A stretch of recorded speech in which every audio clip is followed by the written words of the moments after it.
எங்களுடைய தலைவர் எழுச்சி தமிழர் தொல்காப்பியன் திருமாவளவன் அவர்கள் நேற்றைக்கு முதல் நாள் கொடுத்த அறிக்கை என்பது தூய்மை பணியாளர் அவர்களை நிரந்தரப்படுத்த வேண்டும். தனியாருக்கு அதை விடக்கூடாது, டெண்டர் விடக்கூடாது, தனியார் மயப்படுத்தக்கூடாது. இந்த அறிக்கையை வைத்துதான் நீங்க சொல்ற சட்டமன்ற உறுப்பினர் இந்த மாதிரியான ஒரு கேள்வி, அதாவது விமர்சனம் செய்தார். அதாவது எங்களுடைய தலைவரை விமர்சனம் செய்வதற்கு அடிப்படையான காரணம் நேற்றைக்கு முதல் நாள் எங்களுடைய தலைவர் கொடுத்த அறிக்கை. அந்த அறிக்கையை ஏற்றுக்கொண்டு மாண்புமிகு முதல்வர் அவர்கள் தூய்மை பணியாளர் தனியார் மயப்படுத்துவதை நிறுத்தி இருக்கிறார்கள். அதாவது எங்களுடைய கோரிக்கையை மாண்புமிகு முதல்வர் அவர்கள் ஏற்றிருக்கிறார்கள். அதற்கு முதலில் நான் மாண்புமிகு முதல்வர் அவர்களுக்கு விடுதலை சிறுத்தைகளின் சார்பில் நான் நன்றியை தெரிவித்துக் கொள்கின்றேன். ஆக இந்த விமர்சனம் என்பது எங்களுடைய தலைவர் ஆக்கப்பூர்வமான விமர்சனத்தை மாண்புமிகு முதல்வர் அவர்களே ஏற்றுக்கொண்டதனால் அவருடைய விமர்சனத்தை நாங்கள் புறக்கணிக்கிறோம். பட்டியலின மக்கள் மேம்பாட்டுக்கான தாட்கோ உருவாக்கப்பட்டிருக்கு. தாட்கோல கடனுதவி கேட்கும் பொழுது அந்த கடனுதவி தேசியமயமாக்கப்பட்ட வங்கிகளுக்கு அந்த மயில் அனுப்புறாங்க. ஆனா அங்க போனீங்கன்னா அதிகப்படியா இந்தி தேர்தல் மட்டும்தான் இருக்கிறாங்க. பெரும்பாலான தேசியமயக்கப்பட்ட வங்கிகள்ல தமிழ் தேர்தல் பணியாற்றுறது கிடையாது.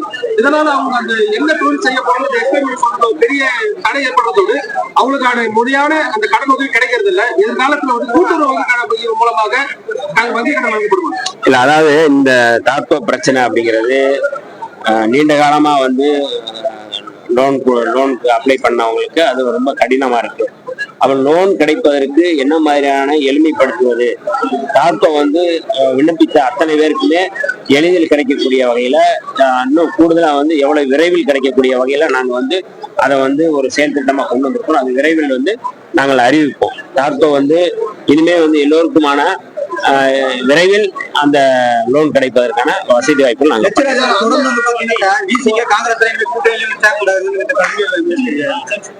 யார் அவருன்னு எனக்கு தெரியல, அதை யாருன்னு தெரியல. அவரு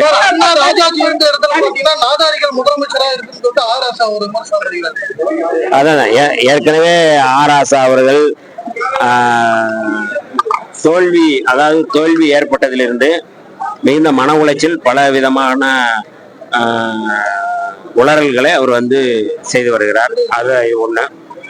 இப்ப அவர் விடுதலை சிறுத்தைகளை, இடதுசாரிகளை அவர் தாக்குதல் நடத்துவதன் மூலமாக திமுக என்கின்ற அந்த பேரியக்கத்தை பாஜகவோடு அல்லது பாஜக பாதையில் அவர் இழுத்து செல்கிறாரோ என்கின்ற ஐயம் எனக்கு எழுகின்றது.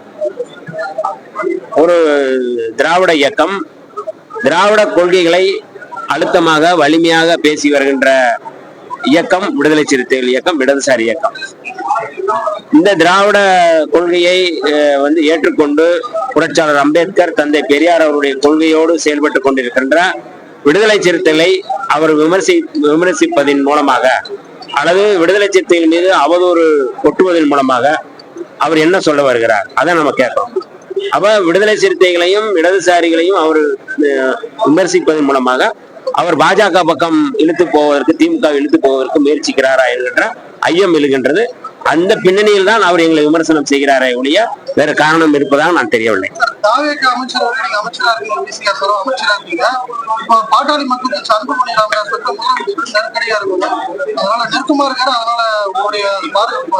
புரியல, என்ன சொல்றீங்க?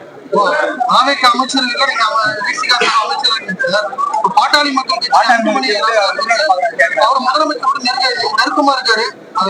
இல்ல, ஒரு முதல்வர் தமிழ்நாட்டுக்கான முதல்வர், தமிழ்நாட்டு மக்களுக்கான முதல்வர், எல்லோருக்குமான முதல்வர், எல்லா கட்சிகளுக்கும் அவர் நெருக்கமா தான் இருப்பார். அது தவறு இல்லையே. கொள்கை அடிப்படையில அவர் ஏற்றுக்கொண்ட கொள்கையில என்ன மாதிரி செயல் திட்டங்களை முன்வைக்கிறார் என்றுதான் பார்க்கணும்.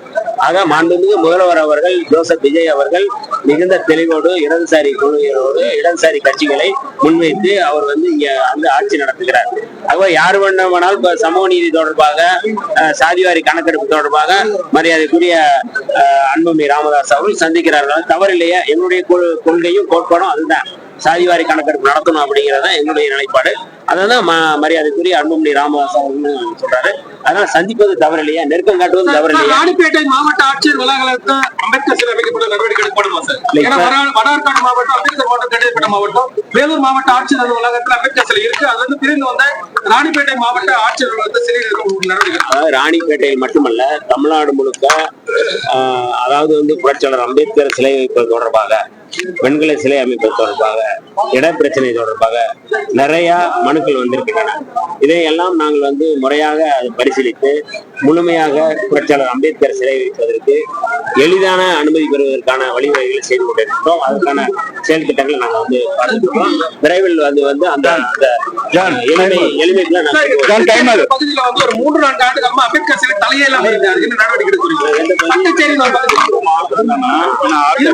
தலையே இல்லாம மனு